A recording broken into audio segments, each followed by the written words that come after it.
à tous. Alors, avant de vous présenter la vidéo de la préparation sur le cylindre Fox, je tenais à vous dire que cette vidéo a été tournée il y a quasiment un an jour pour jour, puisque j'avais fait toutes les vidéos entre décembre 2023 et janvier-février 2024, concernant toute la vidéo qui va suivre. Donc je tenais à vous préciser également que il y a eu pas mal d'évolutions qui ont suivi derrière la vidéo qui va suivre. Donc pour ceux qui suivent la chaîne, vous l'avez vu, il y a eu notamment le changement de poulie, la poulie Doppler Open, le changement du Vario R3 par le Stradivario Boost modèle 103 SP MVL. Mais également d'autres petites modifications que j'ai fait voir tout au long de, on va dire tout au long des vidéos de l'année 2024. Voilà. Donc là ici vous pouvez voir que pour ceux qui ont suivi la vidéo sur la restauration des pots, j'ai remonté le pot Giannini. Hein. Donc là on voit qu'il a repris de l'éclat. Voilà. Autre chose également, je souhaitais également par la vidéo vous souhaiter mes meilleurs voeux pour l'année 2025. Et un bon réveillon à tous, puisque je vais publier la vidéo le 31 décembre au soir. Donc ce sera la dernière vidéo de l'année pour moi sur la chaîne. Donc j'en ai pas fait tellement à la fin d'année parce que par faute de temps. Mais je tenais à vous dire que déjà pour commencer pour l'année 2025, les projets vont être pris, ceux que vous connaissez, hein, la 103 SCDC, la 103 Chrono. Donc je retourne à fond sur ces sujets-là, puisque il faut que j'avance sur ces sujets-là. Je peux pas les laisser planter là in aeternam. Bon, après, pas oublier que 2024 a été une année assez riche, hein, avec l'arrivée du scooter Speedfight du Gamma, donc reprise complète du moteur du Speedfight du Gamma. Donc voilà, il y a eu pas mal de choses qui ont été faites quand même. J'ai fait quand même beaucoup de vidéos cette année, mais voilà, j'aurais aimé avancer plus, mais j'ai traité pas mal de sujets comme vous avez pu voir. Donc j'espère qu'en tout cas ça vous aura plu, et puis n'hésitez pas à commenter dans la vidéo. Donc voilà, je vais pas faire plus de blabla bien plus longtemps, et de toute façon en 2025 on reprend les gros chantiers. Voilà, donc pour ceux que ça intéresse, je vais donner le maximum d'infos sur ce que je fais lorsque je fais une restauration complète. Comme ça, pour ceux qui débutent, ça les intéressera pas mal d'avoir les infos sur les pratiques à utiliser et comment bien faire pour faire une belle pâture, voilà, une bonne préparation d'un cyclomoteur si on le refait de A à Z. Voilà. Donc je vous souhaite à tous des bonnes fêtes de fin d'année et à l'année prochaine. Allez, bonne vidéo, à bientôt, salut. Bonjour à tous, alors on se retrouve aujourd'hui pour une nouvelle vidéo. Donc aujourd'hui on est le samedi 16 décembre.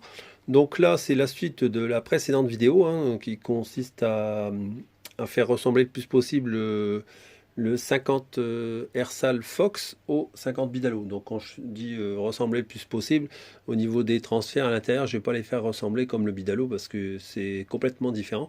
Mais je parle au niveau de l'ouverture de la jupe à l'arrière, comme sur le Bidalo, puisque le Fox lui n'est pas ouvert, mais également descendre ici les parois. Donc là je vais attaquer tout de suite la vidéo avec ça. Donc là j'ai sorti tout le matos avec toutes les fraises diamant et fraises carbure, avec l'installation à air comprimé que j'avais déjà présenté dans une précédente vidéo. Donc je vous invite à aller la voir si vous voulez savoir comment vous faire votre petit montage pour on va dire pas trop cher. Donc moi j'ai opté pour la solution d'avoir deux renvois d'angle, donc un avec un diamètre différent, je ne sais plus les diamètres, je me rappelle plus, je crois que c'est un 6 et l'autre je me rappelle plus, et donc après aussi également avec la Dremel qui est déjà branchée, prête à faire feu. Donc là la Dremel c'est pour dégrossir au début, je vais me servir de la Dremel et après je finirai au renvoi d'angle pour aller dans la finition. Voilà, donc là on attaque tout de suite. J'ai déjà mesuré la largeur que je devais avoir ici pour avoir la même cote que sur le 50 Bidalo, donc j'ai à peu près 19,5. Donc là je vais déjà dégrossir la partie arrière et après on regarde ce que ça donne. Alors donc là j'ai fait l'ouverture sur l'arrière, hein, donc j'ai pris en compte la hauteur du Fox qui est plus petit que celle du Bidalo, comme je vous ai expliqué dans la précédente vidéo. Donc j'ai pris ça en compte pour que ça arrive au même niveau, on va dire. Donc là ici j'ai juste fait l'ouverture, hein, c'est qu'une ébauche, donc là j'ai encore toutes les finitions à faire, bien faire un arrondi ici pour que ce soit plus propre, et finir aussi de bien faire à la lime sur les côtés, hein, je vais certainement faire avec des petites limes de précision. Souvent j'alterne entre les petites Dremel, et puis, enfin les renvois d'angle, les petites fraises que j'ai sur les renvois d'angle, également les petites limes de précision. Donc voilà pour la partie arrière. Donc là, je vais voir si je fais encore, on va dire, si je vais élargir ou pas le transfert arrière. Je vais voir. Je vais prendre des cotes et après, je vais voir si je mets encore comment dire, si je mets encore de l'écartement ici ou si je laisse comme ça. Alors pour le transfert arrière, je vais juste ouvrir pour avoir la même empreinte que comment dire, le joint en base du cylindre Bidalo. Comme ça, en fait, si je veux interchanger au niveau du moteur, j'aurai les mêmes appairages au niveau de l'embase pour le plan de joint. Mais par contre, au niveau de l'intérieur du cylindre, je vais pas gratter ici dans la lumière arrière du transfert arrière en fait. Je vais pas toucher. Pourquoi? Parce qu'en fait, si vous voulez, quand on regarde le Bidalo, il y a le transfert arrière, il est comme ceci. Et quand on regarde celui du Fox, il est dans le sens de la hauteur en fait, l'ouverture. Donc en fait, la section d'ouverture est quasiment identique sur le Bidalo et le Fox 50. Donc je ne vais pas aller lui redonner de la section supplémentaire. Je vais juste en fait lui élargir le conduit au niveau de l'embase et c'est tout. Pour dire que comme ça en fait, si en plus l'ouverture ici sur un carter d'origine, je vais pas être bien aligné en plus. Donc comme ça va me permettre de me raligner également sur si j'ai un carter d'origine ou pas, enfin bref, peu importe. Mais en fait, si je veux faire le test de celui-là et celui-là, au niveau de l'embase, je serai bon pour le transfert arrière. Voilà. Donc voilà, là j'ai fait le traçage de ce que je vais encore, on va dire, faire à la Dremel. Et comme ça, j'ai à peu près le marquage, on va dire, je vais y aller progressivement et puis je vais comparer, mesurer au fur et à mesure. Bon voilà, j'ai fait un côté, donc là j'ai pas encore bien fini dans le coin ici, là, mais c'est pour vous faire voir un petit peu en intermédiaire parce que sinon, quand je suis avec la Dremel, je m'arrête pas et donc je ne filme pas les intermédiaires. Donc voilà un petit peu. Donc là j'ai vraiment que repris, on va dire au bord du cylindre là. J'ai fait vraiment que le bord sur quoi 5, ouais, même pas, ouais, allez 5-6 mm, voire 7-8 à certains endroits pour dire que ça fait un truc un peu. Vous voyez là c'est assez propre, mais je vais encore finoler bien sûr. Là c'est que les boches sur le côté droit. Donc voilà un petit peu le résultat. Donc là je vais faire le côté gauche maintenant. Et puis après on verra ce qu'on va faire. Bon voilà, donc là je vais laisser le transfert arrière comme ça. Donc là j'ai pas élargi autant que sur le Bidalo. J'ai fait comme ceci. Voilà, là il y en a bien assez. Donc là au niveau des. Donc j'ai fait une pente un peu en forme d'entonnoir ici, pour dire vraiment d'avoir l'alignement au niveau de l'embase et j'ai pas élargi sur toute la profondeur.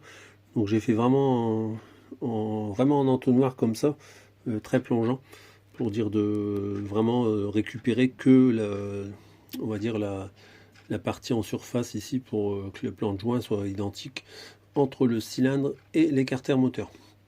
Donc là, pareil. Là, j'ai redescendu à peu près pareil que le Bidalo. Donc là, bah déjà, avec là, j'ai déjà passé une paire d'heures dessus. Mine de rien, donc voilà, comme vous pouvez voir, c'est assez ressemblant. Bien sûr, j'ai pas écarté autant.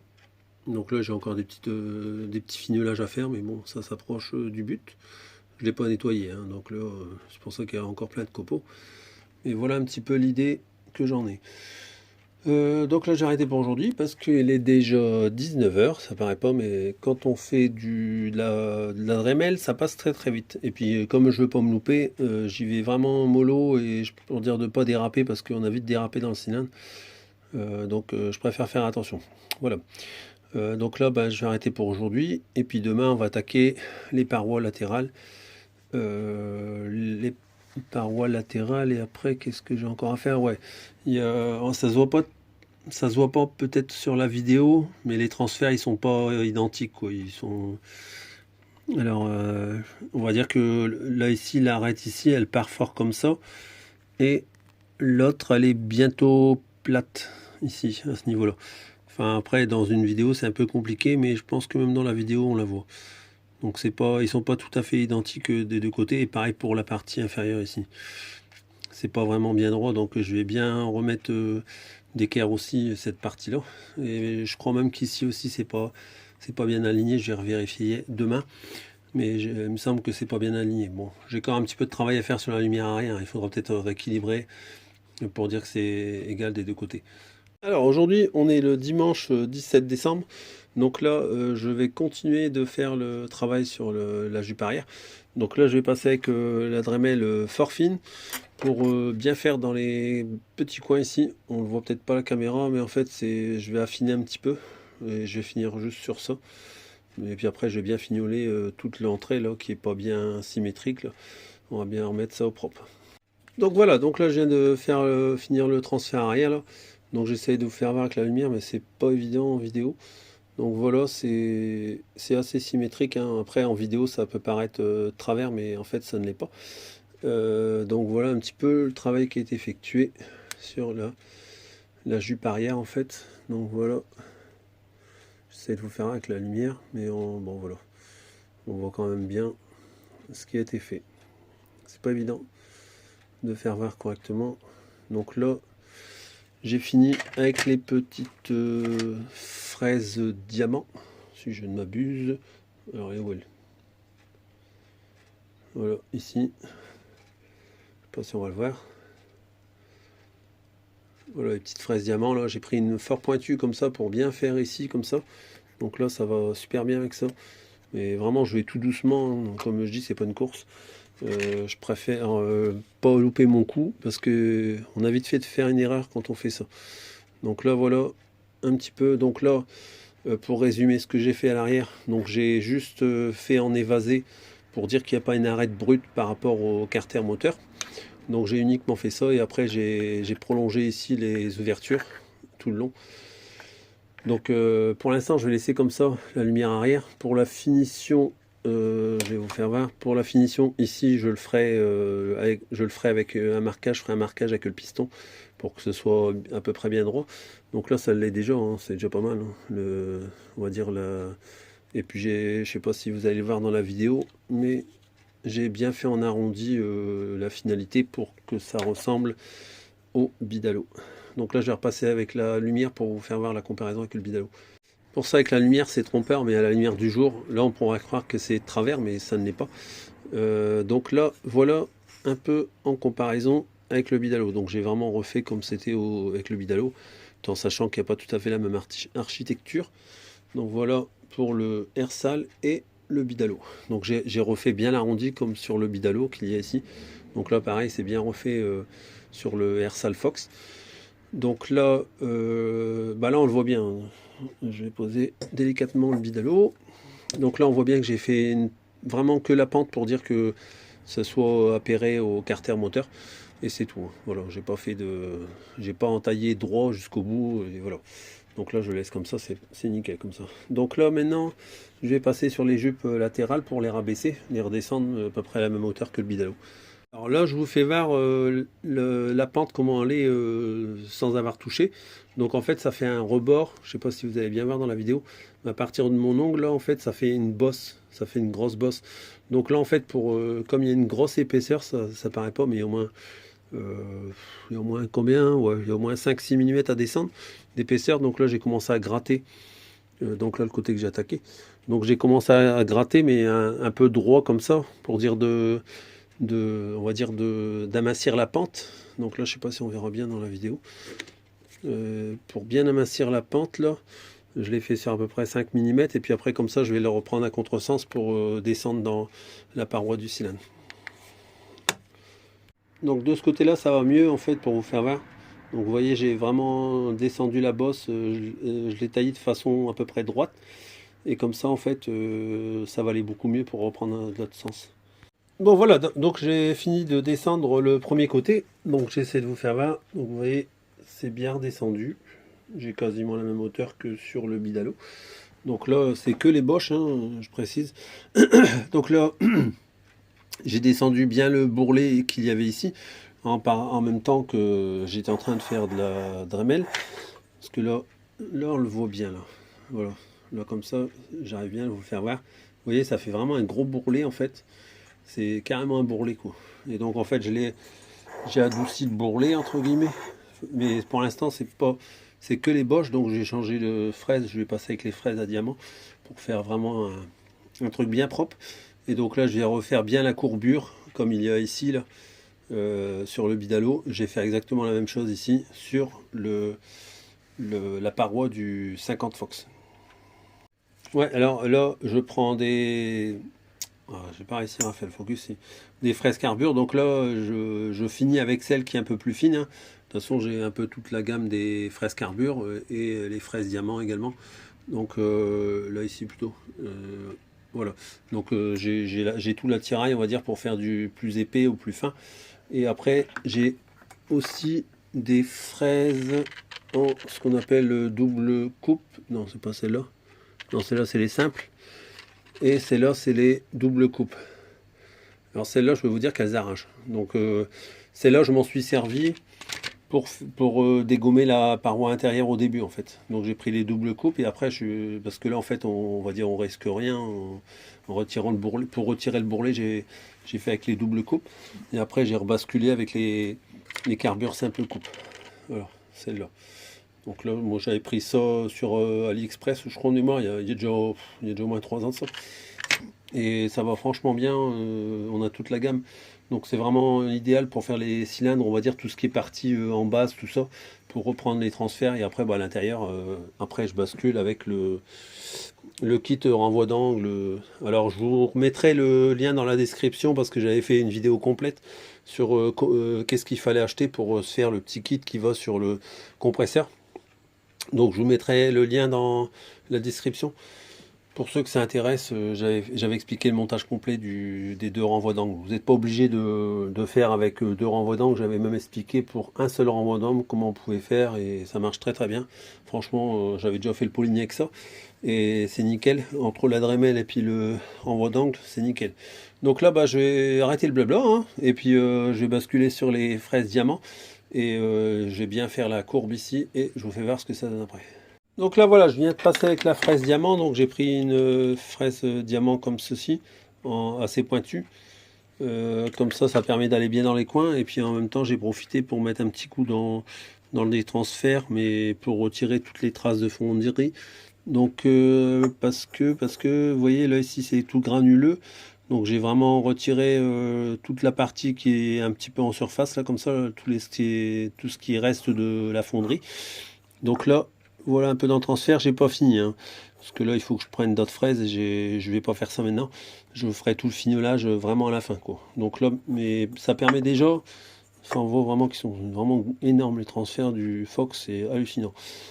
Pour un cylindre 203, ils sont vraiment énormes. Donc voilà, donc là maintenant j'ai fait la pente comme ici. Alors ça se voit pas parce qu'en fait j'ai moins de matière. Parce qu'en fait je suis juste en dessous du bourrelet si vous voulez, donc en fait en dessous du bourrelet je sais pas si on va le voir, mais en fait je descends juste en dessous du bourrelet, je suis à peu près au niveau de l'ongle, et du coup comme on peut voir la paroi elle est fort affinée, elle s'affine un peu plus à cet endroit là par rapport à la partie là ici où il y a le bourrelet. Donc c'est pour ça que, mais vous voyez j'ai quand même une belle courbe, ça fait quand même une belle courbe, si voilà, là on le voit ici là. Vous voyez que j'ai vraiment un joli bombé ici là. C'est pas plat, contrairement à ce que ça pourrait prétendre sur la vidéo. Là voilà, on le voit bien. Vous voyez là ici, c'est vraiment bien.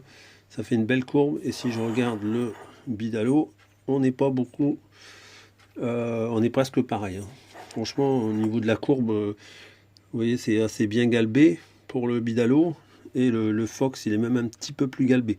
Mais après, il est plus ouvert sur la paroi intérieure, contrairement au bidalo, lui il est un petit peu plus refermé. Donc voilà, donc là j'ai fait que descendre en fait le bourrelet qu'il y avait et remettre au propre, quoi, en fait. Je vous fais voir par rapport à l'autre côté. Et vous voyez un petit peu la différence. Voilà. C'est un peu embêtant parce qu'on... Ah oui, comme ça peut-être que on va réussir à le voir. Donc là vous voyez, côté gauche et côté droit avec et sans le bourrelet. On voit un petit peu ce que ça donne. Donc voilà, on arrête bien méchant, on va dire, dans ce travail-là. Donc il est plutôt pas mal, franchement. Je suis assez content de moi, j'ai pas fait de loupé. Parce que c'est vite arrivé. Donc j'arrête pas de jongler aussi, pareil, avec la vitesse de la Dremel, hein. J'oscille entre 15 et 25, grand maximum. Parce qu'après, elle peut aller plus loin, mais Ça sert à rien, après c'est pour faire le débile et puis faire n'importe quoi, c'est pas la peine. Donc là, voilà, donc j'ai fait ce côté-là, donc rebelote, on continue de l'autre côté, vous voyez, 5h20, 17h20, je vais essayer de continuer un petit peu encore ce soir. Je vais au moins descendre le bourrelet, donc là je vais faire le deuxième côté, et puis je vous fais voir ce que ça donne. Bon voilà, donc là je viens de faire le deuxième transfert, je vous fais voir vite fait comme ça, hein, je vais pas vous faire voir chaque détail à chaque fois. Donc pour le principe, je vous ai déjà fait voir pour le premier transfert. Donc là, j'arrête là pour ce soir, il est déjà 7h moins le quart. Donc là, j'ai bien redescendu la paroi. Et puis j'ai supprimé le bombé, donc là je dois encore finoler, hein. On voit bien qu'il y a encore des coups de Dremel là qu'il faut que je rectifie. Donc là c'est vraiment les boches, vraiment brutes. Voilà, donc là j'arrête pour ce soir, et puis on verra ça la semaine prochaine, car on est dimanche soir. Alors aujourd'hui on est le mercredi 20 décembre, donc là j'ai continué un petit peu là cet après-midi, là j'ai commencé il n'y a pas très longtemps, il y a peut-être une demi-heure. Et donc là j'ai par exemple fait ici, ici j'avais un petit renflement au niveau de mon tournevis, donc là enfin, sur la vidéo ça se voit encore un peu, mais quand je touche c'est vraiment bien lisse. Donc là j'ai récupéré un peu le renflement et j'ai bien retravaillé toute la partie ici, donc ça prend énormément de temps pour bien le récupérer. Donc là en plus derrière c'est pas tellement top au niveau de la fonderie à l'origine, hein. Donc moi j'ai récupéré ce que je pouvais récupérer, bien sûr je vais pas les recharger la partie arrière, hein, parce qu'elle est faite comme ça quoi. Donc là je vous vais voir avant réalisation, donc vous voyez ici on voit bien ici le trou, ça faisait comme un trou comme d'autre côté en fait. Donc là je l'ai récupéré, donc j'ai encore tout ce côté là à faire, donc là je suis vraiment dans la finition des descentes enfin on va dire des parois de transfert et de la descente des transferts, donc toute cette partie là, je suis en train de faire ça. Là aussi j'ai quand même un tout petit peu de finition à faire, vous voyez ça fait un petit peu, il y a des petites bosses de rien du tout quoi, mais je les récupère. Et là on voit bien avec la lumière, vous voyez ici là dans le transfert tous ces petits défauts de fonderie là, donc ça fait comme un genre de, avec la Dremel, je sais pas si je vais réussir à vous le faire voir. Avec la Dremel comme ça va très bien. Donc là c'est la Dremel diamant, et enfin la fraise diamant. Et donc en fait je vais bien retirer ici dans toutes les parois où ça fait des petits dépôts là, comme vous pouvez voir dans la vidéo. Et puis pareil de l'autre côté aussi, on voit qu'il y a tous des petits résidus de la fonderie bien entendu. Donc là je vais essayer de faire le maximum que j'arrive à atteindre, hein, bien sûr avec les outils que j'ai.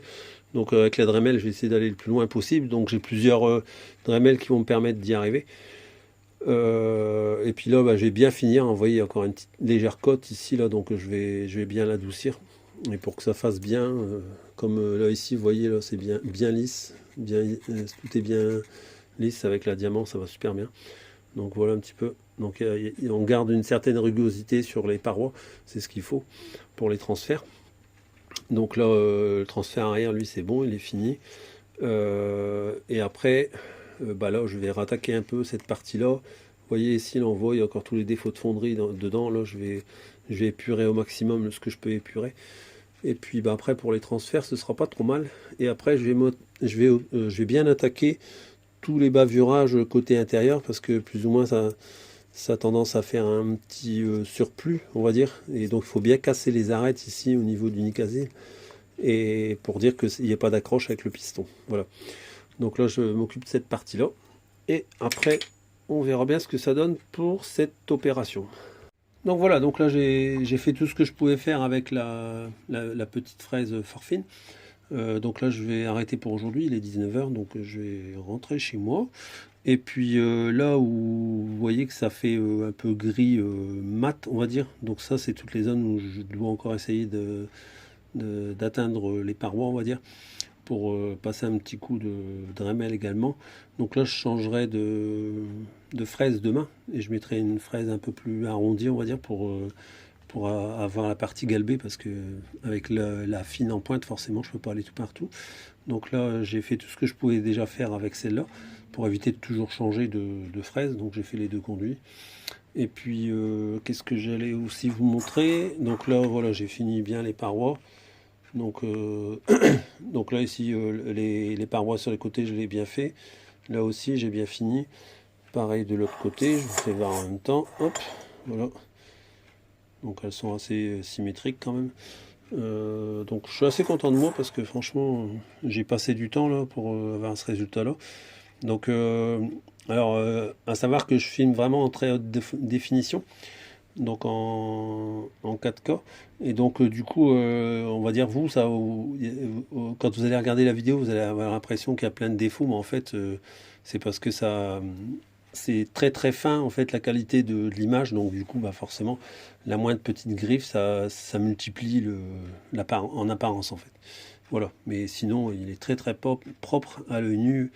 Celui qui serait devant, il le verrait et il est vraiment propre. Je suis assez content de moi parce que c'est vraiment assez symétrique. Donc la partie là, par contre, pour l'instant, je m'embête pas trop parce que je vais certainement reprendre un peu les jupes lorsque je vais appairer avec le carter moteur.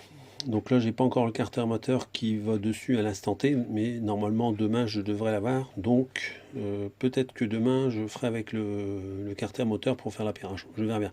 Mais sachez qu'il y a encore pas mal de boulot, hein, parce que j'ai pas attaqué encore la lumière d'échappement.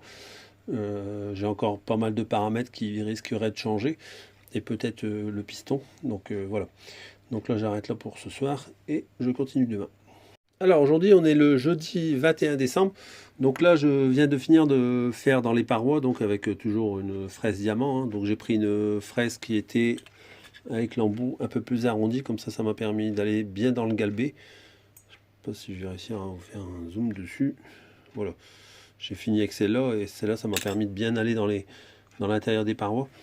Donc c'est vraiment un passage léger, hein, pour dire de retirer tous les petits défauts de fonderie. Et là, comme vous pouvez voir, toutes les parois ont bien été faites. Donc là, ça va, c'est nickel. Et du coup, après, je n'aurai plus qu'à faire la partie intérieure avec le renvoi d'angle. Donc là, maintenant, prochaine opération, je vais commencer à dégrossir tous les défauts de fonderie de l'intérieur de la lumière d'échappement. Donc là, j'ai changé de fraise, hein. J'ai pris celle-là en fraise diamant, j'ai pris une un peu plus épaisse. Voilà. Donc là, je vais faire avec celle-là. Donc voilà, donc là, j'ai nettoyé dans la lumière d'échappement. Donc il n'y a que la partie vraiment tout au fond où j'arrive pas à atteindre avec la Dremel. Donc là, je le finirai au renvoi d'angle lorsque je passerai au renvoi d'angle. Donc voilà, et c'était vraiment la lumière, il y a un côté, c'était vraiment sale. Il y avait vraiment beaucoup de défauts de fonderie. Donc là, je vais gagner du temps au ponçage final, on va dire, pour polir la lumière d'échappement. Donc là, maintenant, je vais passer au petit renvoi d'angle. Bon voilà, donc là j'ai fait le fondé transfert. Donc le transfert arrière est assez compliqué à faire parce que c'est une pente qui est très raide. Donc là voilà, j'ai fini de faire tout le nettoyage intérieur du cylindre.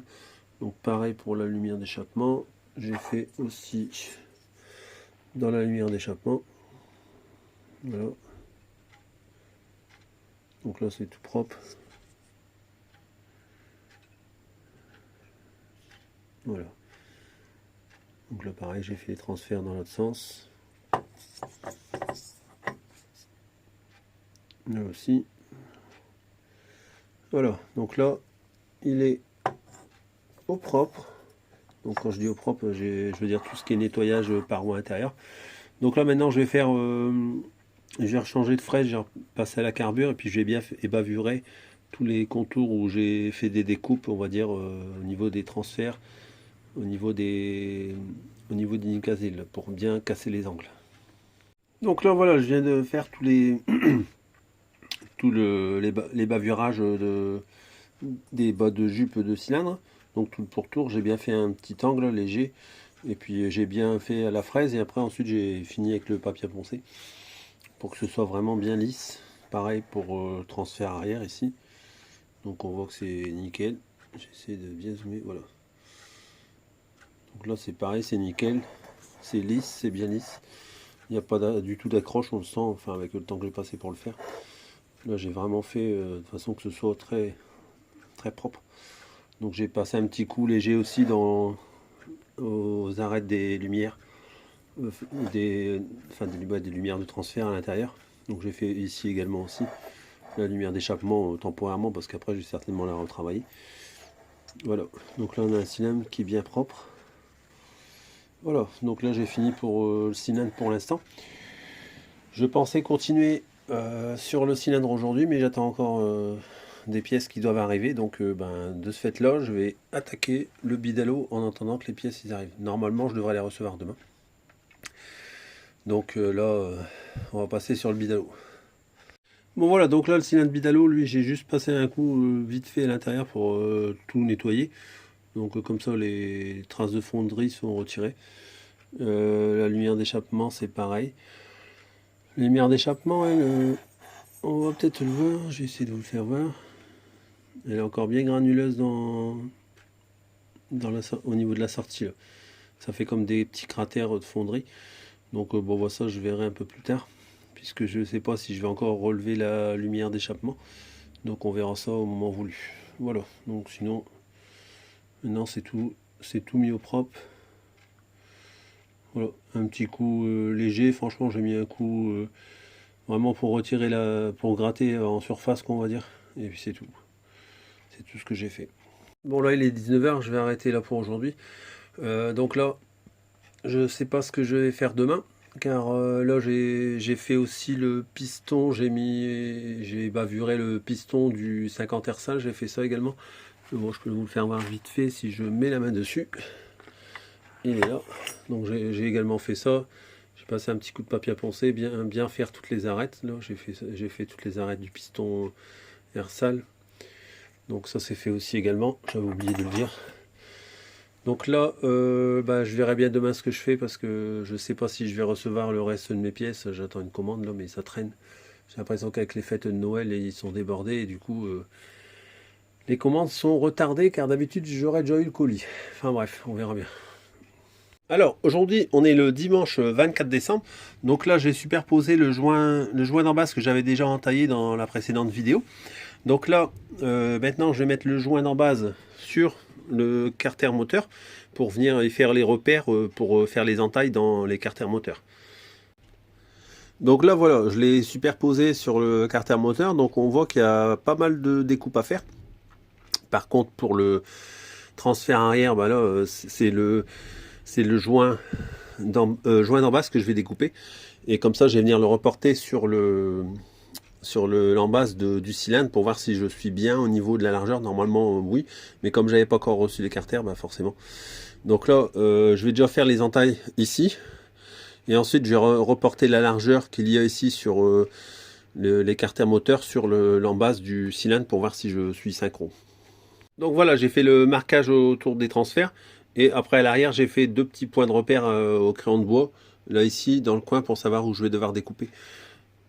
Bon voilà, donc là j'ai fait la découpe du transfert arrière, et sur les côtés là, il fallait élargir un peu par rapport à ce qu'il y avait sur les carters moteurs. Donc là je vais repositionner le joint sur le cylindre pour voir si le transfert arrière je l'ai assez ouvert. Donc là voilà, le transfert arrière, j'aurais pas besoin de retoucher dessus puisque il correspond bien avec ce que j'avais fait initialement. Donc bon, une bonne chose. Petit détail que j'avais déjà précisé dans la présentation des carters Carenzi, je l'avais mis dans un petit commentaire dans la vidéo. Là ici, il faut faire attention parce qu'il ne faut pas descendre droit, sinon vous allez passer à travers. Hein. Je vous fais voir ici. Vous voyez, c'est vraiment raide. Hein. Donc du coup, il faut vraiment aller il faut vraiment aller en biseau. Les carters, ils ont failli faire au revoir. Il faut vraiment descendre on va dire en incliné, parce que sinon vous allez taper. Vous allez passer à travers. Donc là, je vais faire extrêmement attention sur le côté allumage. Alors, chose qu'on n'a pas sur les Malossi, je vous fais voir tout de suite. Donc voilà pour le carter Malossi. Donc on voit qu'il y a vraiment plus de matière juste après derrière par rapport au Carenzi. Donc là, Carenzi, on voit, ça se casse la gueule. C'est vraiment impressionnant. Donc je vous refais voir vite fait. Voilà. Donc ça, c'est la différence qu'il peut y avoir entre les deux. Donc pour ceux qui veulent faire des grosses prépas et tout, attention. L'autre côté, ça va. Je vais essayer de pas les faire tomber, hein, si possible. De l'autre côté, ça va. C'est pas trop méchant la descente, ça va. Je vais faire voir l'autre côté pour les Malossi. On est à peu près. Moi, je vais essayer de les faire voir côte à côte sans faire de dégâts. Donc là, voilà pour les Malossi. Alors c'est embêtant, il fait pas le focus. Donc là, voilà pour le Malossi, c'est pareil. Malossi et le Carenzi, c'est quasiment pareil pour le côté variateur. Mais bon, de toute façon, comme il y en a un qui est plus creusé, il faut faire attention des deux côtés. Voilà. Donc là, voilà, j'ai commencé à faire l'ébauche du transfert. Donc là, comme il n'y a presque plus de marquage à la fin, je m'aide du joint pour voir si je suis bien dans la correspondance du joint. Donc là, je suis en pleine ébauche, hein, c'est vraiment que le début. Donc là, étant donné que la paroi est fine à l'arrière, j'ai vraiment été fort en biseau pour commencer.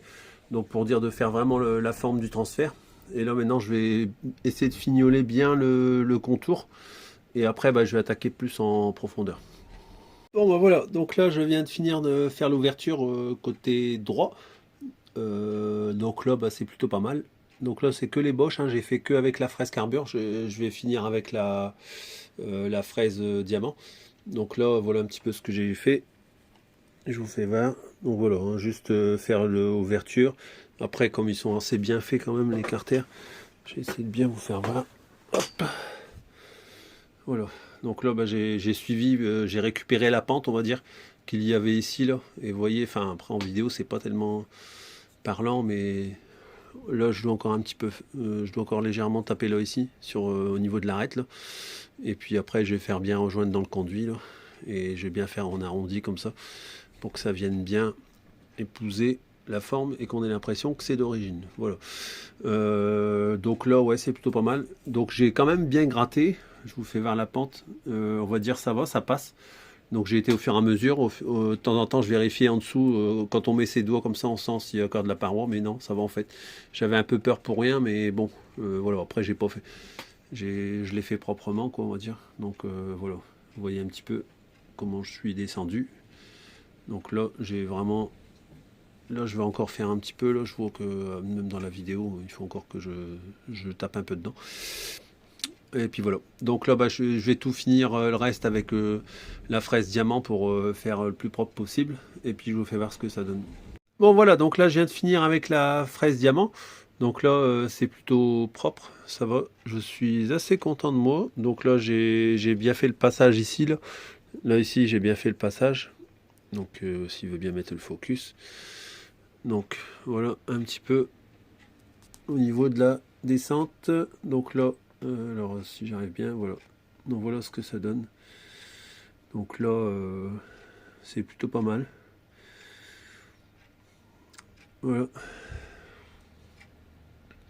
Donc là, j'ai récupéré un peu. Il y avait trop de bombées ici. Là, j'ai bien récupéré pour que ça vienne bien suivre le conduit ici. Là. Donc là, je vais laisser comme ça. Ça me satisfait comme c'est là. Et puis on va regarder sur le cylindre si on est bien appairé. Alors donc là, je l'ai positionné, je l'ai emboîté sur le cylindre, donc on n'est pas trop mal au niveau de l'ajustement entre le transfert et le cylindre de Fox. Donc là j'ai un petit peu encore une retouche à faire là-bas sur le cylindre, donc j'aurai encore un petit peu à retoucher légèrement pour dire que ça vienne bien coïncider avec le transfert à l'arrière. Et de l'autre côté, je suis vraiment nickel. Donc c'est pas trop mal, franchement, je suis content. Et là, ici, je vous fais voir parce que au niveau de la jupe arrière, bah, j'aurais pas grand chose à rattraper pour que ce soit bien ouvert. Donc là, je vais taper un peu dans la jupe arrière du cylindre. Mais je vais voir un petit peu la partie sandwich de l'embase. Qu'est-ce que je vais mettre? Si je vais mettre la cale de 3 mm, parce qu'en fait, il faut que je récupère au niveau de mes diagrammes. Donc là, je vais faire le deuxième carter. Et puis après, pour la jupe arrière, bah, je vais regarder avec comment dire, avec les joints et puis la cale que je vais mettre pour voir comment ça tombe. Et comme ça, je ferai un bon ajustement avec ce que je vais monter en définitif. Alors sur le deuxième carter, je pense que là, il y a une bulle, comme je vous avais fait voir dans la présentation des carters. Je suis pas sûr, mais je pense que c'est quand même une bulle. À savoir que le premier carter, je n'ai eu aucune bulle. S'il y en a qui se posent des questions au niveau de la fonderie. Et franchement, pour l'instant, je suis pas déçu de ce que j'ai acheté. Donc là, on va voir, mais je pense que je vais taper dans une bulle. Bon, enfin bref, ça arrive hein, même sur des carters de marque. Bon voilà, donc là le deuxième transfert est fini, donc c'était pas une bulle pour finir, il n'y avait pas de, enfin du moins il n'y avait pas un trou dans la bulle qu'il pouvait y avoir au niveau du transfert. Donc là ici j'ai tout bien fini, j'aurai encore une retouche à faire également côté cylindre hein, comme l'autre côté. Et puis bah là, on va laisser comme ça pour l'appairage cylindre carter moteur. Donc là, bah, je vais regarder ce que je fais maintenant, parce qu'il faut encore que j'emboîte, et comme c'est le soir de Noël, là, il est 17h45, je vais pas finir trop tard. Sinon, il y a madame qui va venir me chercher. Donc, comme on est le 24 décembre pour moi, vous verrez la vidéo bien plus tard, mais voilà. Donc là, je vais voir, je vais encore faire une paire de babioles dessus. Alors, je pense peut-être c'est aller faire les jupes. Là, je crois que je vais faire ça maintenant. Et je vais faire les jupes. Alors, donc là, je le dis avant qu'on me dise, ouais, t'as raccourci les jupes, tout tralala. Donc là, vous voyez ici, il y a cette partie-là, ça ne touche pas le piston lorsqu'il y a le piston qui est monté, puisque le Nicasil il commence ici. Et en gros, moi ça tombe bien parce que c'est à peu près la valeur que j'ai retirée. Donc en gros, j'ai retiré la partie de la jupe environ qui n'est pas, comment dire ça, qui n'est pas nicalisée, on va dire. Voilà.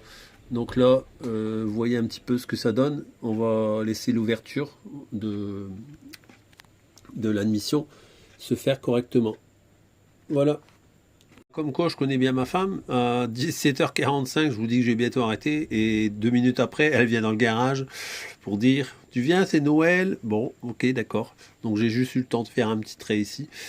Et donc là, bah, j'ai arrêté là pour aujourd'hui, là, le 24 décembre. Donc il est presque 6h moins 17h50. Donc moi, j'arrête là pour l'instant. Donc vous voyez, ça va pas être méchant au niveau de la découpe, quoi. Et puis après, je vais presque pas taper dans le Nicasil. Donc en fait, je vais garder la portance pour le guidage du piston. Et du coup, je vais rien perdre du tout, quoi. Donc je suis plutôt pas mal avec ces carters là, franchement, c'est pas mal. Ça fait pas retirer beaucoup sur la jupe. Là voilà, j'ai découpé le premier côté de la jupe à l'arrière. Donc là, ici, en fait, j'ai pas réduit la hauteur, on va dire, qu'il y a de Nicasil. Donc ici, vous voyez, j'arrête au même niveau. En fait, je ne déborde même pas sur le début du Nicasil, sur la partie qui est ici au niveau du tournevis. Je vais essayer de faire voir encore plus près si ça passe avec le focus. Il veut pas. Là, voilà. Donc là, en fait, vous voyez, je suis encore sur la partie où il n'y a pas de Nicasil, là, ici. Je suis à ce niveau-là, ici. Je suis à peu près à ce niveau-là. Et en fait, vous voyez, donc je perds pas, pour le guidage du piston, je ne perdrai pas le guidage du piston avec cette préparation que j'ai faite. Donc c'est assez simple ce que j'ai fait. Donc voilà. Donc je l'ai fait comme ça. Et j'ai aussi repris par la même occasion dans le carter moteur. Donc ce côté-là, il est enfin fini. Parce que j'ai fait une reprise encore ici, à ce niveau-là. Donc j'ai adouci la pente, encore un peu. Donc là, enfin franchement, ils sont bien travaillés ceux-là, comme carter, parce que... Donc je vous fais voir, voilà. Donc là, j'ai bien redescendu aussi, s'il veut bien faire le focus. Voilà, donc là, c'est bien ouvert. Donc, ce côté-là, je l'ai fini. Je vais vous le faire voir emboîté dans le cylindre, ce que ça donne.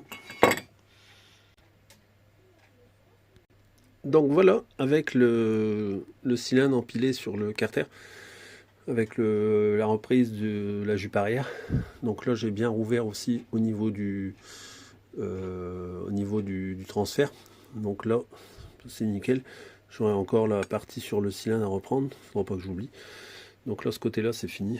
Je vais le laisser comme ça. Donc je suis quand même assez bien aligné. Et là, je vais attaquer le deuxième côté. Donc voilà, donc j'ai fait l'autre côté, j'ai bien rabaissé comme il faut. Et j'ai retapé dans le carter également. Et puis je suis venu faire tout le pourtour du transfert sur le cylindre. Là, il y avait des petits endroits à rattraper pour que ce soit bien aligné par rapport au carter.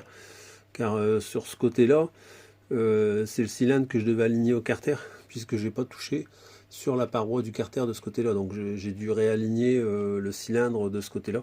Donc là, j'ai bien les parois qui sont bien alignées. Et également le conduit ici, que j'ai retapé un peu dedans pour que ce soit bien, on va dire bien, qu'il y ait une belle pente et puis que ça parte directement dans les transferts. Voilà. Donc là, ce côté-là, il est fini. Maintenant, je vais remettre l'autre côté. Et je vais terminer de reprendre les transferts au niveau du cylindre. Comme j'avais des petites retouches à faire, je finis les retouches. Et puis pour les carters et le cylindre ce sera terminé. Bon voilà, donc là j'ai fait l'autre côté. J'ai fait un petit peu de retouche sur le carter parce que j'avais encore un petit peu de travail à faire dessus. Donc là voilà, le deuxième côté il est fait. Donc là j'ai fini le cylindre et le carter moteur. Donc pour ce moteur j'ai pris un vilebrequin Doppler ER1 et cône électronique, hein, vu que j'ai que des allumages cône électronique. Donc là c'est un Doppler ER1 avec la petite cage à aiguille qui va bien par rapport au piston du 50 Fox. Donc là je vais monter les faux roulements et monter le vilebrequin dessus pour remonter de nouveau le bloc moteur pour voir un petit peu au niveau des diagrammes, etc. Puisque comme vous avez pu voir dans la vidéo où je fais le relevé des diagrammes, c'était vraiment un relevé, on va dire, pour voir un peu où j'en suis. Mais là, comme c'est les vrais carters, je vais tout remonter avec les vrais carters et le vilebrequin qui sera monté en définitif pour voir un petit peu où on en est. Alors aujourd'hui on est le mercredi 27 décembre, donc ce que j'ai fait ce matin, là, j'ai remonté le bloc avec les carters moteur Carenzi et le vilebrequin ER1, et après je suis venu mettre le cylindre de piston de Fox. Donc là j'ai ressorti ma feuille de diagramme, hein, avec les relevés du diagramme que j'avais effectué avec ce bloc moteur là. Donc à savoir c'est un bloc moteur d'origine, pour rappel ceux qui n'auraient pas vu la vidéo, et c'est un vilebrequin Dakar. Donc là, lorsque j'avais fait ces précédents relevés, j'avais des latéraux qui oscillaient entre 135,5 et 136,5, donc ce qui est énorme, hein. Donc là, ce que j'ai fait du coup sur ce bloc moteur là, bon, pour rappel, là ici, j'avais mis en montage deux joints d'embase de 0,40 et une cale de 3 mm, donc j'étais remonté de 3,80 en tout. Donc là, ce que j'ai fait, j'ai dit, bah tiens, je vais pas remettre à 3,80, je vais descendre de 0,20 pour voir qu'est-ce que ça donne. Et donc, en fait, j'ai mis un joint d'embase de 0,20, la cale de 3 mm et un joint de 0,40, ce qui fait que je suis à 3,60.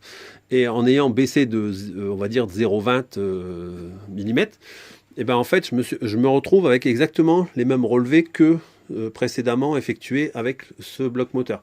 Donc là, ce que je vais faire maintenant, c'est que je vais encore redescendre de 0,20 pour redescendre sur mes latéraux.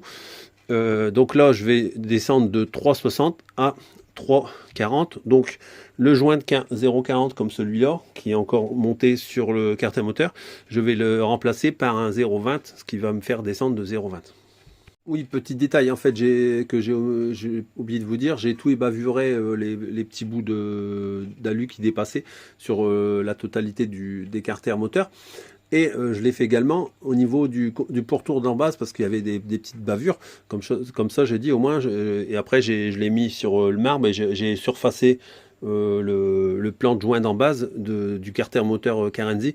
Comme ça, au moins, je suis sûr que je suis vraiment bien droit. Donc là, je l'ai pas fait à fond. Je reprendrai vraiment définitivement. Mais là, j'ai pas de, on va dire, de POC ou quoi que ce soit qui aurait pu influencer sur, on va dire, lors de l'empilage du cylindre. Voilà. Donc, petit détail qui a son importance, le plan de joint, il est nickel vu que j'ai tout ébavuré, tout ça, quoi. Voilà. Je l'ai mis au propre avant de le monter.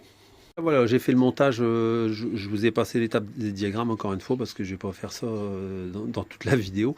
Et donc en fait là j'ai fait le montage avec les deux joints de 0,20 et la cale de 3 mm. Donc là j'obtiens des diagrammes à 133 aux latéraux, 132 à l'arrière et un petit 180. J'avais à peine 180 à l'échappement. Donc je vais laisser tel quel au niveau du diagramme. Donc là on est plutôt pas mal, hein, puisque pour rappel je monte le moteur avec la culasse boost. Donc dans le montage prévu pour la culasse boost, c'est donné à ces valeurs là. Donc je suis aux valeurs qui sont préconisées avec la culasse boost, donc je vais le laisser comme ça. Et ce que je vais encore faire, je vais travailler un peu la sortie de la lumière d'échappement qu'on peut ouvrir, hein, parce qu'elle est quand même assez étroite. Et puis après je vais aussi faire la jupe du piston, car j'ai pas encore touché la jupe du piston. Donc bien faire pour l'ouverture du transfert au niveau du transfert arrière, et également les latéraux, je vais ouvrir un petit peu le piston. Ouais, j'allais oublier, avant de démonter, je vais faire le squish et je vais faire le calcul du volume de chambre. Donc là je monte la culasse boost, hein, avec le joint bien entendu, et puis comme ça on va voir comment il est le squish. Donc là voilà, j'ai mis un fil d'étain de 1,5 mm, donc on voit qu'on écrase sur les extrémités. Donc je précise que là je l'ai fait avec les faux roulements, mais je referai le squitch définitif une fois les vrais roulements montés J'ai déjà regardé, en fait, il n'y a pas beaucoup à dire en fait avec les faux roulements et les vrais roulements. Donc je le fais quand même, c'est juste à titre informatif pour savoir où j'en suis au niveau de la chambre de combustion, on va dire. Donc là, je vais regarder combien j'ai de squelch, mais je le rappelle, c'est avec les faux roulements. Donc j'ai fait également le taux de compression. Je rappelle que je le referai une fois le vilebrequin monté, hein. Je suis bien entendu sur les faux roulements, mais ça me donne déjà une valeur approximative. Donc là, j'ai fait le calcul et je comprime à 13,5. Donc, bon, ce qui est plutôt pas trop mal, on va dire. Après, j'ai encore le piston à polir, la chambre de combustion également. Là, je referai bien sûr le squelch et le taux de compression une fois le moteur monté. Je le répète encore une fois pour pas avoir dans les commentaires qu'on fait pas ça avec les faux roulements. Voilà. Alors, aujourd'hui, on est le jeudi 28 décembre. Donc là, hier après-midi, j'ai mis à hauteur le piston Airsal. Donc là, je l'ai mis au même niveau que le piston Bidalo. Donc il fait la même hauteur, hein. Donc je l'ai fait au comparateur. Donc je suis sûr que je suis à la bonne hauteur. Et là, maintenant, en fait, je vais lui donner un peu d'angle.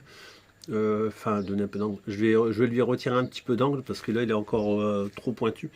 Pour que, de toute façon, j'arriverai pas à avoir le même angle que le Doppler. Et après, je vous fais voir ce que ça donne. Donc là, voilà. Donc là, j'ai redescendu encore le piston de façon bombée, légèrement bombée, pour vraiment copier au maximum le bombé du Bidalo. Et jusqu'à la fin, moi, j'ai une pente qui est plus sévère, qui est au niveau de la bande de squelch. Et donc là, j'y touche pas puisque ma bande de squelch est bien. Je l'ai regardé avec le fil d'étain et j'ai vraiment une belle bande de squelch. Donc j'y touche pas. J'ai vraiment modifié que la zone, on va dire, hors bande de squelch. Voilà. Donc là maintenant, je le mets vraiment propre et après je vous fais voir le résultat final du dessus du piston. Donc voilà, donc là je viens de finir de travailler la calotte du piston. Donc j'ai tout bien poli à la surface. Donc ça paraît pas, mais toutes les inscriptions qui sont sur le piston, ça fait 2 dixièmes d'épaisseur. Je l'ai mesuré avec le comparateur. Et ça fait des pics, on va dire, de 2 dixièmes. Donc j'ai tout bien relissé. Donc là, en fait, on voit encore les traces, mais c'est vraiment que de l'incrusté. Il n'y a plus rien en surface, on va dire. Donc je vais pas m'amuser à redescendre le piston au niveau des inscriptions. Donc voilà, donc là, le piston, il est fini. Donc maintenant, je vais passer au cylindre. Je vais faire la lumière d'échappement du cylindre. Alors j'ai remis le développé du cylindre pour vous faire voir tout ce qui a été fait sur la partie jupe du cylindre. Donc on voit par rapport au développé tout ce qui a été retiré. Donc il y a quand même pas mal de travail de fait sur ce cylindre. Donc là, au niveau de l'échappement, je vais agrandir au niveau de la sortie. Donc là voilà, donc là j'ai pas encore touché, hein, j'avais juste ébavuré l'intérieur l'autre fois. Donc là je vais m'occuper de la sortie d'échappement. Donc là aujourd'hui on est le samedi 30 décembre. Donc là j'ai fini de faire la lumière d'échappement, donc j'ai tout poli, hein, je vous le fais voir comme ça pour vous voyez un petit peu, on va dire tout ce que j'ai redescendu. Donc là j'ai fini tout ce qui est lumière d'échappement. Maintenant, je vais reprendre l'embase, hein, je vais surfacer je vais surfacer le plan de joint de culasse et également le plan de joint d'embase. Bon voilà, donc là j'ai surfacé le plan de joint de culasse et j'ai fait un petit coup sur l'embase également pour bien mettre au propre. Donc là maintenant c'est bon, il n'y a plus de traces, il y avait des petites traces sur l'embase, sur le pourtour. Donc là il est bien au propre. Donc là pour le cylindre ce sera bon pour aujourd'hui, enfin ce sera bon tout court. Maintenant, je vais passer à la petite culasse boost. Donc là, je vais poncer et polir la chambre de combustion. Bon voilà, donc là, je viens de finir de polir la chambre de combustion. Donc ça, c'est fait. Alors aujourd'hui on est le samedi 6 janvier, donc j'ai fait plusieurs montages que je vous ai épargnés. Donc je vais vous expliquer vite fait ce que j'ai fait. Donc j'avais changé encore une fois mon montage, hein, pour redescendre les diagrammes latéraux. Donc ce que j'avais fait, c'est que j'avais retiré tout ce qui était à l'embase. J'avais basculé sur une cale de 2 mm et deux joints mal aussi de 0,5. J'ai fait le montage et j'ai pris les diagrammes. Et donc j'avais 129 aux latéraux et 176 au diagramme d'échappement. À ce moment-là, j'ai fait le switch. J'avais 0,8 au niveau du switch. Et en fait, j'ai repris j'ai fait un repère sur mon cylindre pour remonter la lumière d'échappement à peu près à 188 degrés. Donc j'ai retravaillé la lumière d'échappement. Et ensuite, ce que j'ai fait, c'est que j'ai monté deux joints d'embase Malossi de 0,5, la cale de 2 mm, plus un joint de 0,20 pour prévoir le tassement des joints une fois que le montage sera fini et que j'aurai roulé un petit peu avec. Voilà.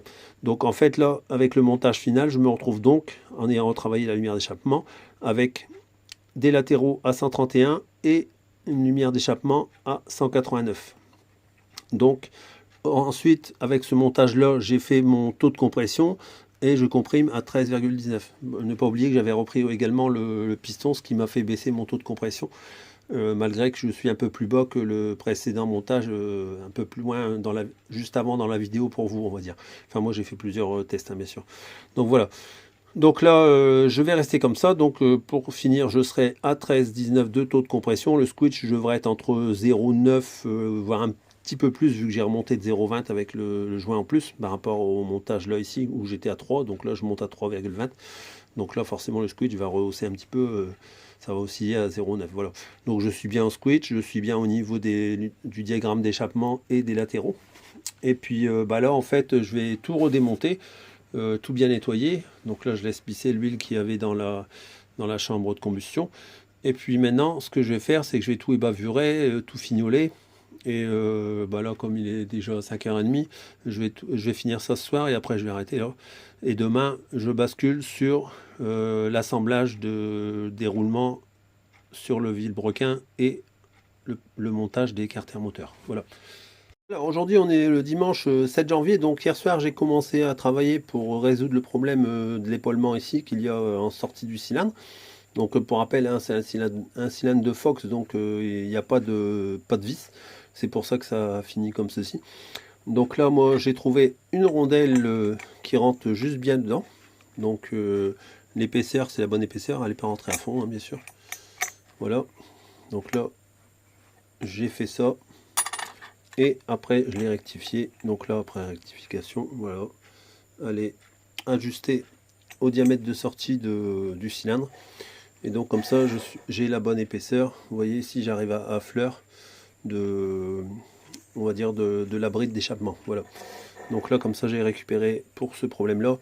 Et on va dire qu'il y a un peu de jeu dedans, comme ça va, on va dire, même si ça dilate un peu, il y a de la marge. Voilà, donc là voilà pour cette partie là. Donc vous voyez, je le retire vraiment, ça ne se maintient pas. Donc ce que je vais faire, c'est lorsque je vais monter définitivement, je mettrai de la pâte à joint, on va dire exprès pour dire que ça vient de faire une étanchéité par derrière. Voilà. Alors là, on est le mercredi 17 janvier. Donc j'ai commandé des clapets Malossi, donc des VL6 avec des lamelles carbonite de 0,30. Donc parce que je ne vais pas laisser les clapets qu'il y a là. Ils sont trop souples en fait à l'ouverture. Donc je vous fais voir vite fait, hein, je ne vais pas passer 2 heures là-dessus parce que je voudrais bien avancer. Donc vous voyez, il n'y a pas vraiment de retenue avec ces types de clapets là. Enfin, c'est lamelles livrées avec les carters Carenzi. Donc là par contre, on voit que les Malossi, bah, il y a plus de retenue.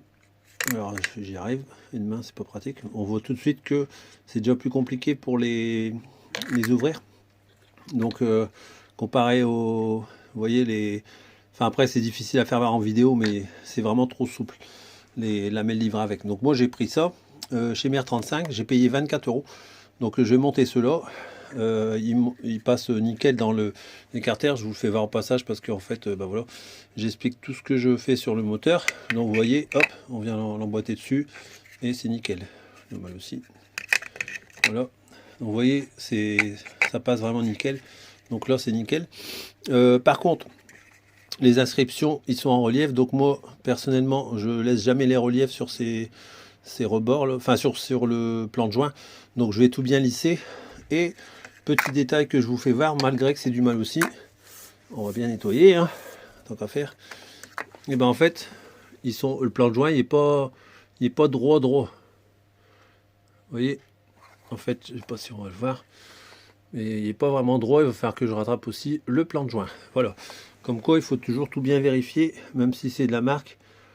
Ça ballotte un peu, c'est pas top. Donc ça je vais reprendre aussi. Moi je l'avais déjà fait pour celle-là, mais comme je vais pas la monter. Donc elle était bien surfacée, elle est bien plate, elle bouge plus. Et par contre la malle aussi, il faudra que je la refasse aussi, que je remette bien à plat le plan de joint. Voilà. Donc là je vous fais voir, j'ai juste commencé à surfacer pour vous faire voir que le plan de joint est vraiment pas propre. Donc là ici les zones de contact, elles sont là ici où ça fait gris clair. Et en noir foncé, là c'est les zones où il n'y a pas encore eu de point de contact. Donc on voit que c'est vraiment pas droit du tout. Donc là je vais bien remettre droit tout ça en surfaçant. Et après ce sera nickel.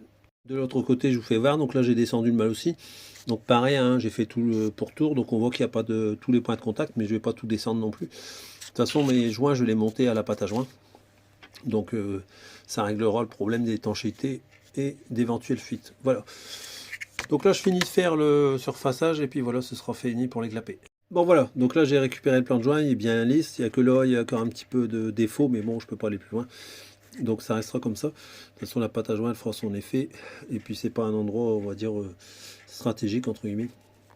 Donc voilà, donc là j'ai bien surfacé, j'ai plus qu'un coup de nettoyage à faire dans les clapets pour que tous les résidus de poussière ils s'en vont. Bon, moi j'ai une soufflette donc ça va nickel. Et puis ce sera fini pour le clapet. Voilà. Alors aujourd'hui on est le samedi 20 janvier, donc là hier vendredi 19 j'ai monté le haut moteur, hein, la culasse boost et le 50 R Salfox, ainsi que la cale et les deux joints comme j'avais calculé pour mon montage. Et j'ai monté tous les joints d'en base et la cale à la pâte à joint, ainsi que la pipe et les clapets avec la pâte à joint et les joints. Voilà, donc ça comme ça moi je suis tranquille, je sais que j'aurai une bonne étanchéité à ce niveau là. Donc là maintenant je vais passer au variateur. Donc comme je vous l'ai déjà fait voir, hein, c'est un vario Doppler ER3. Donc je vais faire ici le blocage des vis, hein. Je vais mettre du frein de filet faible. Là moi j'ai du frein de filet holoctite comme ça.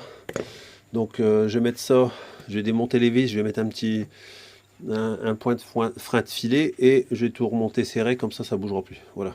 Alors, donc juste avant de faire la vérif de tout le vario et de monter les vis enfin les guides au frein de filet, petit détail, je vous explique une chose vite fait. Donc là, moi le modèle que j'ai, c'est un variateur ER3, montage sans embrayage. Donc c'est vraiment une vraie prise directe, hein, je vous fais voir en dessous. Donc vous voyez, c'est vraiment le montage en prise directe. Il y a l'écrou, il y a les contrepoids, il y a les vis et il pèse exactement 859 grammes. Donc moi j'ai pris les poids les plus lourds qui sont livrés avec le petit sachet. Et donc en fait, je vous explique cela pourquoi.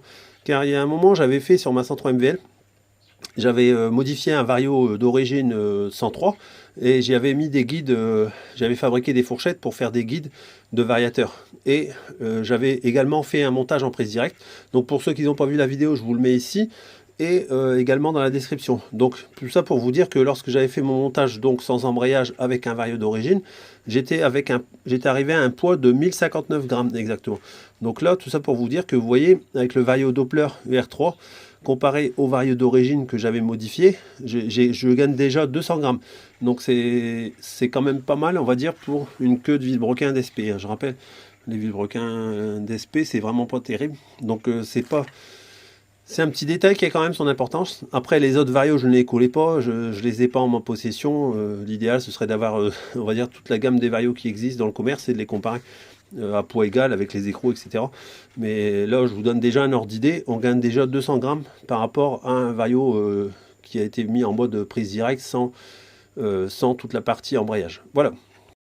Donc voilà, un petit peu de frein de filet sur le filetage de la colonnette. Et on remonte ça, et puis ça bougera plus. Donc là voilà, j'ai fini pour les colonnettes. Donc j'ai tout bien essuyé l'excédent qu'il y avait de frein de filet. Et ensuite j'ai appliqué de la graisse au lithium. Donc là j'avais un petit échantillon de graisse blanche comme ça au lithium. Donc exprès pour tout ce qui est coulissement. Donc là ici, voilà, comme ça fonctionne bien. J'attends que ça sèche et après j'essuierai bien l'excédent qui a dégueulé un petit peu autour. Donc petit détail aussi que je fais également pour faire des points de vérification lorsque je ferai des sorties avec la mob. Là vous voyez ici ça fait un marquage. Donc ce que j'ai fait en fait, c'est que j'ai pris une petite lime et je suis venu faire un marquage sur la tête de la colonnette et sur le guide de la colonnette. Comme ça en fait vous voyez si votre vis, si la colonnette ne commence pas à se desserrer. Bon là elle va pas se desserrer, mais vu que j'ai mis du frein de filet, mais au moins ça permet de faire un contrôle rapide. Comme ça, lorsque vous avez fait une sortie, vous regardez, si c'est toujours aligné, bah, c'est que tout va bien. Et si le repère sur la colonnette commence à bouger, ça veut dire que votre colonnette se dessert. Donc j'ai fait pareil des deux côtés. Et puis voilà. Donc là maintenant je finis de vérifier tout ce qui est périphérie, les écrous nil stop ici là. Parce qu'ils sont même pas serrés bien à fond, enfin bref. Donc je fais toute la vérif du vario et comme ça ce sera fini. Alors je vous fais voir au niveau des vis de contrepoids. Donc regardez dans le fond, au niveau de mon pouce là. Vous voyez, c'est tellement bien fini qu'il y a encore tous les copeaux d'alu. Donc surtout bien nettoyer dans le fond parce que j'ai une masse lotte, ça fait ça. L'autre pas trop, ça va, je vais quand même bien nettoyer dans le fond. Mais vous voyez, il faut vraiment tout contrôler. Hein. C'est vraiment la finition, c'est incroyable. De nos jours, ils en ont rien à foutre les fabricants. Enfin, c'est quand même hallucinant de devoir toujours tout contrôler. Donc là, bah, c'est visible, hein, j'invente rien. On voit que c'est on va dire les bavurages, il n'a pas été fait. Enfin, c'est tellement fait à la chaîne qu'il n'y a aucun contrôle qualité que dalle. Enfin bref. Donc voilà. Donc petit détail qui a son importance. Sinon après on va dire ah merde les vis sont foirées. Ben il faut pas chercher pourquoi. Alors là c'est rien que dans un trou. Hein, tout ce que j'ai retiré comme limaille qui n'a pas été retiré. Donc vous voyez ça c'est même pas la peine. C'est foirage du pot de vis assuré. Voilà juste pour vous faire voir. Donc voilà tout ce que j'ai retiré des filetages. Voilà. Donc bien vérifié à chaque fois. Donc moi après j'ai encore passé un coup de soufflette. Donc là maintenant l'intérieur il est propre. Donc il n'y a plus de copeaux on va dire qui peuvent venir gêner au serrage. Bon voilà donc là j'ai fini de monter le variateur. J'ai mis les contrepoids. J'ai tout bien vissé. Donc là ça fonctionne, c'est bon. Tout est nickel. Donc tout a été contrôlé. C'est bien vissé. Donc là maintenant on n'a pas parlé sur quelle machine on a monté ça. Donc on regarde ça tout de suite. Oh, bah c'est la petite 103 MVL qu'on voit là. Donc on va démonter le moteur qu'on avait sur la 103 MVL, donc tout le moteur Polini. Et je vais venir y monter le moteur sur la 103 MVL. Voilà, donc là je démonte tout et après on passe au montage du moteur. Bon, comme sur la MVL, j'ai une patte de lanceur et qu'elle vient se fixer sur le support moteur hein, que j'avais sur mon moteur de MVL, vu que j'avais un support d'origine. Donc j'ai refabriqué une petite patte avec une équerre, je l'ai remis à plat, j'ai remis les trous aux bons endroits et comme ça je vais venir me fixer ici sur la patte de lanceur. Voilà, comme ça me fait une petite patte exprès et c'est une affaire réglée. Voilà, là j'ai remis un bout de patte pour venir faire un peu comme là ici il y a sur le support d'origine. Donc en espérant que je suis à peu près bon, normalement oui, mais bon, on verra bien au montage, après on ajustera au pire.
Bon bah voilà, on a fait le premier démarrage, donc honnêtement je l'ai poussé 3 mètres à la démarrer, parce qu'il n'y avait plus du tout d'essence dans le carbu, donc le temps que l'essence arrive bien dans le carbu, et franchement elle a super bien démarré. Bon après il n'y a pas de réglage carbu fait, hein, bien entendu, j'ai un ralenti trop élevé, elle est trop riche en bas et peut-être même en haut, donc bah, de toute façon c'est le premier démarrage. J'avais laissé tel que c'était sur le moteur Polini, donc déjà sur le moteur Polini je devais faire les réglages et avec tout ce qui s'est passé j'ai pas eu le temps de les faire. Donc ben, franchement, je suis super content. Donc ben, au niveau des carters Carenzi, voilà, c'est monté avec ma patte de lanceur. Donc le système de patte de lanceur, ça va. Pour finir, c'est nickel. Oh, il est dur le ressort, hein. Le ressort qui est livré avec les carters Carenzi est quand même assez dur, hein. Mon ressort que j'avais est d'origine un peu souple et je le préférais un peu celui-là. Il est quand même bien rigide, hein. Donc petit point d'attention. Donc moi ça va, j'ai pas eu de soucis parce que j'ai le système avec les deux vis, donc ça va tout seul à mettre. Donc sinon après oui, petit détail, j'ai dû un petit peu poncer la pipe pour que la pipe d'admission pour que le carbu daigne rentrer. Donc là je suis en 19 rigide. Parce que bah voilà, en souple c'est même pas la peine, je passe à rod avec le filtre à air. Donc dans le futur, je pense essayer de me fabriquer une pipe pour gagner un petit peu d'encombrement et passer en souple. Idéalement, j'aimerais bien passer en souple, mais là pour l'instant, c'est pas possible. Mais c'est pas grave, hein. J'ai roulé des années en rigide, ça m'a jamais posé de problème. Qu'est-ce que j'ai encore à dire aussi? Bah, les carters Carenzi, bah voilà. Si on fait bien attention, mon petit retour sur les carters, bah, c'est si on fait bien attention, qu'on fait bien tous les contrôles, qu'on fait bien tous les ébavurages, tout ça, qu'on met bien les plans de joint bien à plat, on monte la pâte à joint comme je l'ai fait. Bon, bah là, honnêtement, franchement, j'ai une bonne étanchéité. La compression, elle est nickel. Franchement, j'ai une bonne compression. Ça va, c'est juste bien. Après, ces cylindres-là, en fait, c'est deux segments de 1,5. Donc il y a moins de compression que sur un... Enfin, on va dire ça a tendance à donner un peu moins de compression qu'un cylindre d'origine, on va dire. Mais franchement, elle monte super bien dans les tours. Je suis assez content. Et puis, ben, on va attendre un petit peu pour faire les essais routiers. De toute façon, moi déjà, aujourd'hui, on est le... Donc là, j'ai fait le premier démarrage le samedi 20 janvier. Donc, je vous ai fait une petite short vidéo pour vous faire voir le premier démarrage. Comme ça, vous avez au moins un aperçu de ce que ça donne. Et puis, ben voilà tout ce que je peux dire sur le moteur. Et puis ben, la prochaine vidéo que vous verrez sur le moteur, ce sera les essais routiers. Mais on va attendre un petit peu parce que franchement, il fait vraiment froid. Et gèle vraiment fort et j'ai pas envie de me torcher en mob, quoi. J'ai passé l'âge, hein. Quand j'étais jeune, je roulais tout le temps. Mais là, avec l'âge, on est un peu plus prudent. Et puis, c'est une passion avant tout. Donc, je le fais quand j'en ai envie. Voilà. Allez, je vous souhaite à tous une bonne soirée. À bientôt.